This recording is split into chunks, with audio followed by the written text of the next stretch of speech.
Shalom,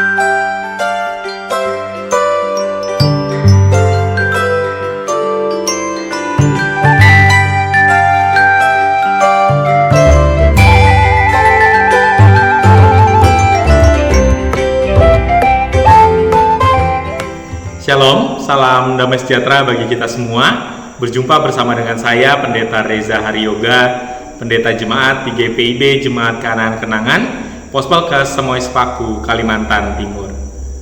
Sahabat GPIB yang terkasih dalam Tuhan Yesus Kristus, mari kita siapkan hati dan pikiran kita untuk merenungkan pembacaan firman Tuhan pada pagi hari ini. Mari kita berdoa. Ya Tuhan Allah kami, tuntunlah kami yang mau belajar dari firman-Mu.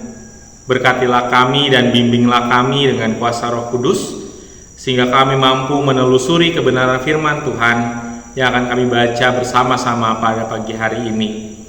Teguhkanlah iman kami dan bersabdalah bagi kami ya Tuhan, karena kami mau dan siap untuk mendengarkan firman-Mu. Dalam nama Tuhan Yesus kami telah berdoa. Amin. Sahabat GPIB, mari kita siapkan pembacaan Alkitab kita pada pagi hari ini dari Imamat 20 ayat 1 sampai ayat 9. Imamat 20 ayat 1 sampai 9, saya akan membacakannya bagi kita semua berdasarkan Alkitab terjemahan baru edisi kedua. Demikian firman Tuhan.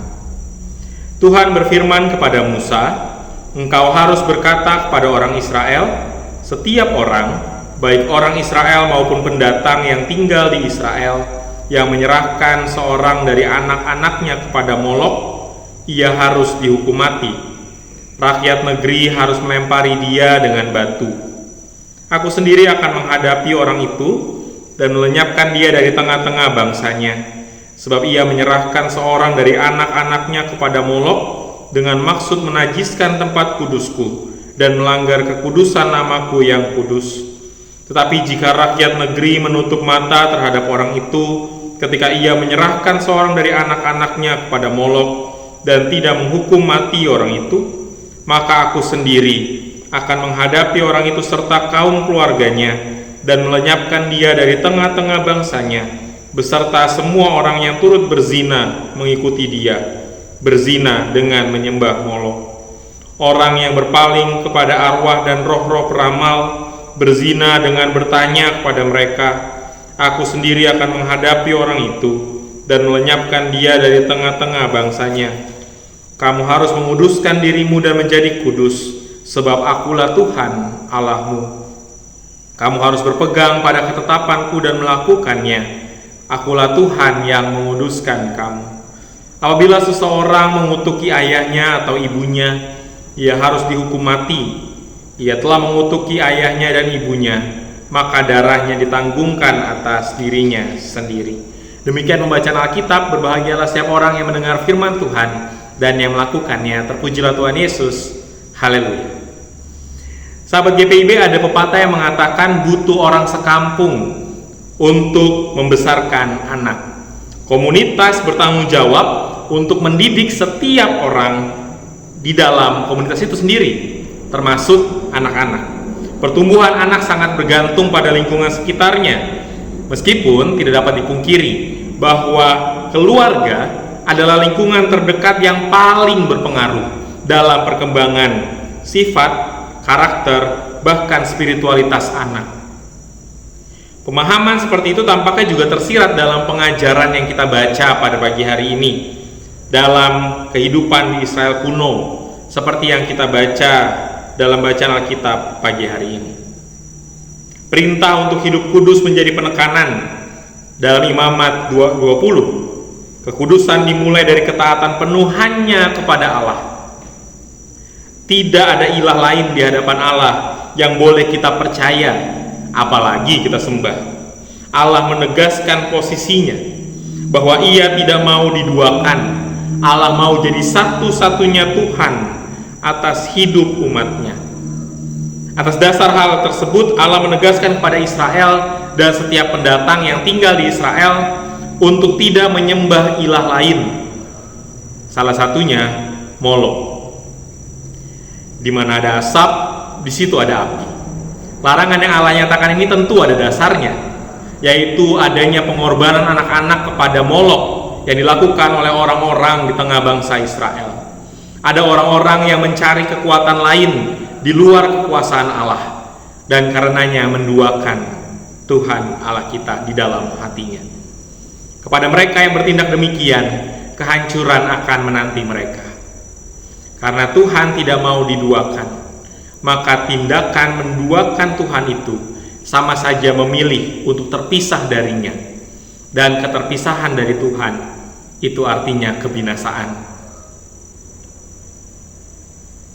Maka jelaslah konsekuensi dari tindakan tersebut, yaitu kebinasaan, kematian lewat hukuman yang menyakitkan di tengah komunitas di sekitarnya.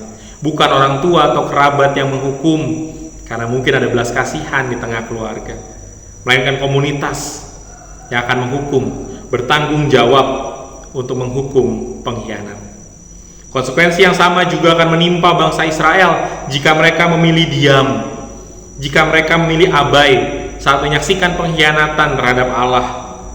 Mengabaikan pengkhianatan adalah kejahatan yang juga mendatangkan konsekuensi. Jika komunitas memilih abai dan diam terhadap pengkhianatan, maka Allah sendiri yang akan turun tangan melawan ketidaksetiaan itu. Jika sistem masyarakat gagal menjunjung kebenaran, maka Allah sendiri yang akan menegakkan kebenaran itu. Sebab sejak semulanya Allah telah menguduskan umat. Maka jika umat berbalik dari kekudusan, Allah sendiri yang juga akan bertindak kembali menguduskan umatnya dengan cara melawan segala kesesatan di tengah kehidupan umat. Kekudusan juga tidak terbatas berbagai hal yang berkaitan dengan relasi bersama Allah. Kekudusan juga berbicara tentang relasi dengan sesama, relasi yang baik dengan sesama, terlebih keluarga yang merupakan komunitas pertama dan semestinya menjadi paling dekat, juga menunjukkan kekudusan hidup. Sejak semulanya Allah menegaskan pentingnya rasa hormat kepada ayah, kepada ibu, kepada orang tua sebagai salah satu ciri kekudusan hidup. Jika hal tersebut tidak dilaksanakan dengan baik, maka lagi-lagi konsekuensi dari pelanggaran itu akan diberikan Allah melalui komunitas umat Tuhan. Sahabat GPIB, kalau kita mau melihat firman hari ini dari kacamata sosial, maka kita akan menemukan peran penting dari komunitas dalam membentuk spiritualitas dan etika moral, tata krama yang mumpuni dalam diri setiap orang. Allah menyatakan karyanya bukan hanya kepada pribadi lepas pribadi, melainkan juga di dalam dan melalui komunitas. Maka dari itu, sebagai makhluk sosial dan bagian dari komunitas, manusia perlu bergerak dalam nilai yang selaras untuk membentuk kebersamaan yang benar di hadapan Allah. Kita kembali ke pepatah di awal tadi, butuh orang sekampung untuk membesarkan anak. Jelas bukan omong kosong. Pepatah tersebut adalah kenyataan yang perlu dihidupi. Kenyataan itu menekankan peran orang tua yang perlu dibarengi dengan peran komunitas dalam mendidik seseorang mulai sejak anak-anak. Anak dididik sejak kecil untuk mengenal Tuhan, untuk mengasihi Tuhan, yang kemudian kasih itu juga dinyatakan dalam hidupnya sehari-hari di tengah komunitas tempat mereka bertumbuh. Peran orang tua jadi yang utama, tetapi komunitas, baik gereja maupun masyarakat, juga harus berperan. Tidak boleh saling lepas tangan, tetapi bergandengan tangan, mengajarkan kebenaran dan kebaikan. Kenyataannya di masa kini dalam kehidupan berbangsa dan bernegara saja, ada orang-orang yang memisahkan keluarga dan masyarakat dalam mendidik anak. Ada keluarga yang menutup diri saat masyarakat mencoba mengajarkan anaknya kebenaran, mencoba mengajarkan anaknya tata krama yang baik. Kita melihat banyak kasus. Ada kasus anak merokok di sekolah, guru yang disalahkan karena guru berusaha mendisiplinkan. Anak malas berdoa, malas membaca Alkitab, kakak layan di gereja yang disalahkan karena dianggap tidak mampu mengajar dengan baik. Anak malas beribadah, gereja yang disalahkan Karena katanya gereja tidak mampu mengajak, gereja tidak mampu menyediakan ibadah yang relevan. Sebaliknya, ada juga komunitas yang abai terhadap pertumbuhan anggotanya, gereja yang abai terhadap umatnya. Umat atau pelayan melakukan kesalahan malah ditutupi, dibela dengan dasar nama baik gereja. Pelayanan dijalankan tanpa mau menerima saran dan kritik. Akhirnya, anak-anak tumbuh terbiasa dengan kesalahan dan mulai menduakan, bahkan menyangkal Tuhan.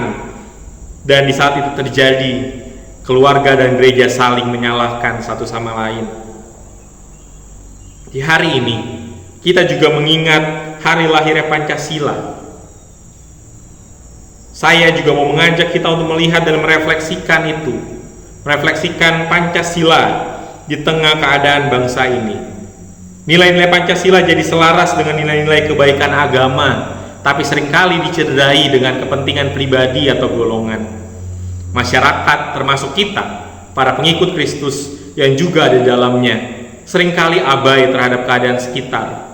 Sistem negara masih belum benar-benar mampu melindungi dan mendidik masyarakat untuk menjalankan nilai-nilai Pancasila. Bahkan malah secara terbuka beberapa kali mempertontonkan ketidakadilan yang melawan nilai Pancasila. Negara yang menjunjung Bhinneka Tunggal Ika, tetapi justru membiarkan kebenaran seringkali diobrak-abrik oleh kepentingan.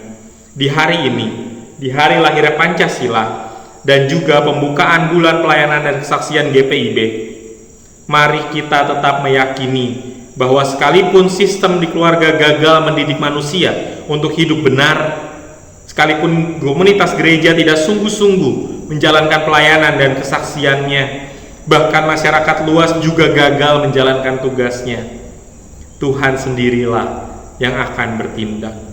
Sekalipun semua gagal, Tuhan tak pernah gagal.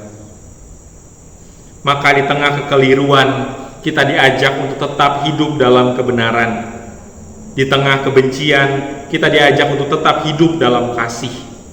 Di tengah pengabaian, ketidakpedulian, kita diajak untuk tetap peduli kepada sesama. Di tengah penyangkalan pada kuasa Tuhan, kita diajak untuk terus bertobat dalam hati dan berpegang pada Tuhan yang benar dan hidup, Tuhan yang berkuasa dan melingkupi kita dengan kasih-Nya yang besar. Jangan menduakan Tuhan dan jangan abaikan sesamamu. Tuhan Yesus memberkati kita. Amin. Mari kita berdoa. Kami datang kepadamu ya Tuhan, membawa hati kami untuk sungguh-sungguh diubahkan oleh Tuhan. Ajar kami percaya penuh kepadamu, menaruh hormat kami hanya kepada Tuhan saja, sembah sujud kami hanya kami arahkan kepadamu. Maka ya Tuhan, tuntunlah kami tetap beriman, berpengharapan dan penuh kasih kepada Tuhan. Dan kasih itu jugalah yang kami tunjukkan dalam kehidupan kami hari lepas hari. Biarlah kami tidak abai, tidak acuh terhadap mereka yang kemudian melakukan kesalahan, tapi sungguh mengajarkan nilai-nilai kebenaran, baik lewat perkataan, pikiran, dan perbuatan kami. Di tengah keluarga, di tengah gereja dan masyarakat, pakailah kami ya Tuhan, menjadi alat-Mu, menyatakan kebenaran Tuhan, dan kasih Tuhan yang nyata bagi seluruh umat. Hari ini ya Tuhan, kami akan menjalani seluruh aktivitas kami. Tuhan yang boleh tuntun sertai kami, Tuhan yang boleh dampingi kami, agar kami tetap setia kepada Tuhan, hidup benar di hadapan-Mu, menjadikan Tuhan sebagai satu-satunya tempat perlindungan, tempat kekuatan, tempat pertolongan kami, di mana kami datang bersandar, berserah penuh hanya kepada-Mu saja. Kami serahkan seluruh hidup kami dalam tangan kasih-Mu, keluarga kami, pekerjaan kami, usaha dan pelayanan kami serahkan sepenuhnya dalam penyertaan Tuhan, agar hidup kami menjadi berkat bagi sesama, terlebih menjadi kemuliaan bagi nama Tuhan. Dalam nama Tuhan Yesus kami berdoa dan bersyukur. Amin. Selamat memperingati hari lahir Pancasila. Selamat memasuki bulan pelayanan kesaksian GPIB. Selamat beraktivitas, melayani Tuhan lewat sesama ciptaannya, dan bersaksi bagi kemuliaan Allah Tritunggal Maha Kudus. Tuhan Yesus memberkati kita. Amin.